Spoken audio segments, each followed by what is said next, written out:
Hi, I'm Jeff Eccles. This is my wife, Amy, and we appreciate being able to be here as we're part of the marriage ministry. And we were asked by Father Yee if we would answer just a couple of questions having to do with what couples have been able to do and deal with during this quarantine time. Hi, I'm Ashley Fobb. And I'm Travis Fobb, and we've been married for 10 years, and we have two daughters, one that just turned 7 years old and one that just turned 5 years old. Hello everyone, I'm Deacon John Barrow, and this is my wife Lisa, and we want to share a little bit with you about what are the good things that have happened to us during stay at home for COVID-19, and then again, what are some of the challenges.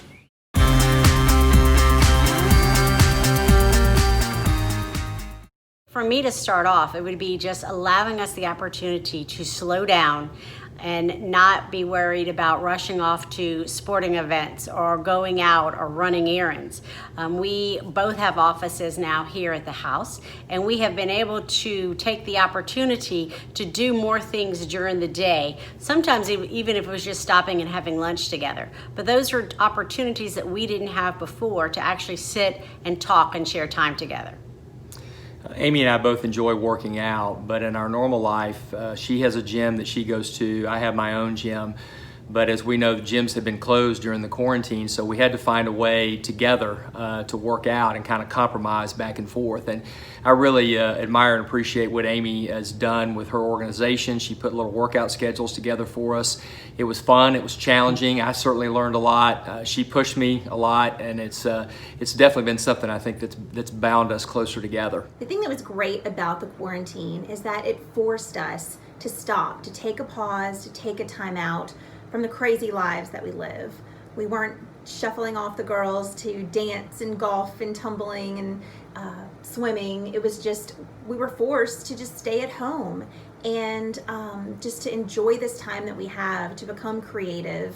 We found ways to have movie nights and do camp outs in the backyard and really just find fun, amazing family activities that we could do together that we wouldn't necessarily have the time to do on a weekend when we have so many different extracurricular activities happening. Right, we really just stopped and got back together as our family unit, and began having fun together, just around the house, just with each other. And one thing that we began doing is Ash and I began cooking together. And the first couple of times were a little dicey and a little stressful, but we got over it and learned how to get along in the kitchen together.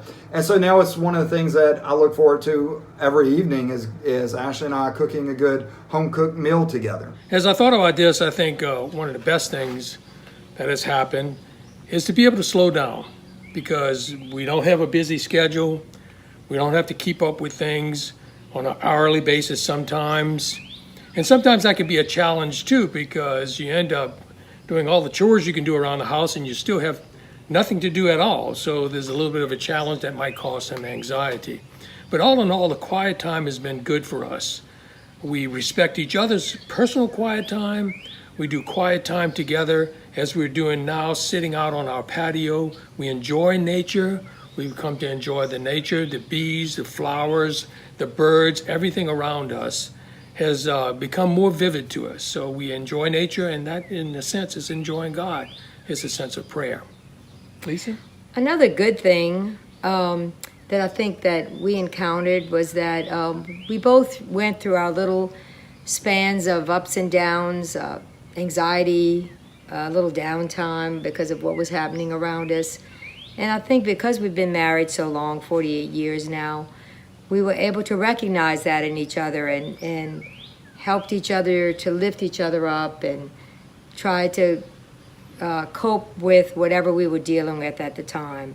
I think it caused us to be more insightful to each other and helpful to each other as we stayed, 24/7 together.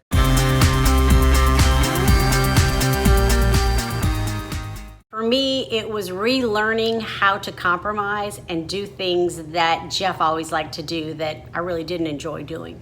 One great example of that was watching TV. I don't enjoy sitting on the couch at night and watching TV, but I did find time we would talk and find a station that we enjoyed that was a TV show that we could watch together. And also, I think probably one of the most difficult things, Amy and I are both very social. We love our friends. We're very close to our friends. And it's just been very difficult that we couldn't have them over for dinner or to be able to go out to dinner and socialize with them. That's been challenging, as well as not being able to go to church and participate physically at St. George.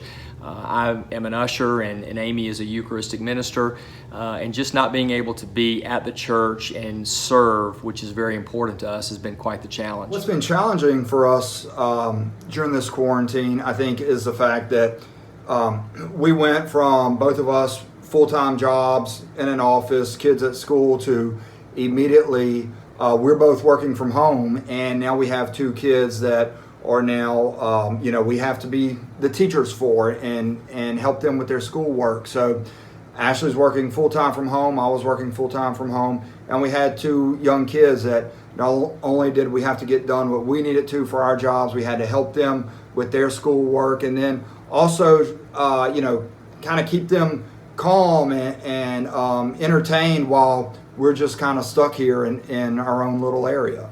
Yes, it was really just trying to find that balance, that work-life balance, making sure that, if I was at an office, I would leave at 5, whereas if I have a computer in the kitchen, don't go to the computer and work at 7 when you should be with your family. So it's really finding that work-life balance, and luckily the girls worked with us, and they understood that mommy and daddy have to work, and this is the work time, and this is the school time, and this is the family time. But it was definitely a challenge going into it. But I think in the end, we all found that balance. And I think one of the other things that was kind of difficult for us is, we're in that kind of sandwich generation where we have older parents. So, there's a certain level of stress and worry and fear that our parents would come down with COVID, and we, see very easily what could very well happen to them. But also being concerned with if our kids caught this, this is a new virus, and we don't really know what's going to happen, how it affects them, or the long-term effects. So there's a certain level of stress, I think, that we carried with us, worried about this, and it would manifest itself in different ways. I know for me, it was being impatient at times, and but that was something that I think we were dealing The with. thing that Travis and I do during Lent is that we make a promise to pray the rosary each night. And Lent ended in the middle of the quarantine, but we continued that promise.